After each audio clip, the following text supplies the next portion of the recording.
তোর মতো কর্মচারী দোকানের হাই ভুল। একটা জামা কাপড় গোছাইতে পারস না, দিন ভরে মোবাইল টিপোস।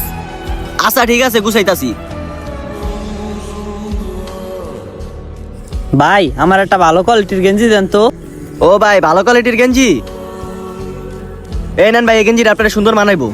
ভাই আসলে এটা পরলে আমার অনেক মানাইবে, কিন্তু ভাই আমার দ্বারা না টাকা নাই, আপনি কি আমার এটা ফ্রিতে দিতে পারেন? মালিক, এই গেঞ্জিটা না এই পোলাই পছন্দ করছে, এখন ওর কাছে টাকা নাই কা, এটা কি ওরে ফ্রিতে দিমু?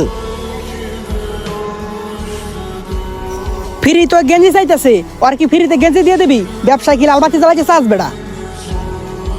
সরি ভাই, আমারই ভুল হয়েছে, হ্যার কোনো দোষ নাই, আমি ফ্রিতে চাইছিলাম। জায়গা ভাই। আরে কই যান মিয়া? তুই আবার টাইনা যাস কিনি করে বেটা? ওরে স্যার ও যাকে সর দহন তোর বাইক কর। মালিক, আপনি বেশি কথা কইেন না, আমি সামনের মাসে যে কয় টাকা বেতন পাবো না ওই হাতে আপনি টাকা কাটায় রেখে দিন। নাও ভাই, এটা তুমি নিয়ে যাও। আমি যদি কোনো সময় দোকানে না থাকি, ফিরাবার যদি এরকম কাস্টমার আহে, তাহলে আপনি ফ্রিতে জামা দিয়া দিয়েন, পরে আমাতে টাকা কাটা রাখেন। হ আমার ভুল আমি বুঝতে পারছি। তোর টাকা আমি কাটে রাখবো না, তোর মতো একটা কর্মচারী যে পাইছি এটাই আমার অনেক গর্ব।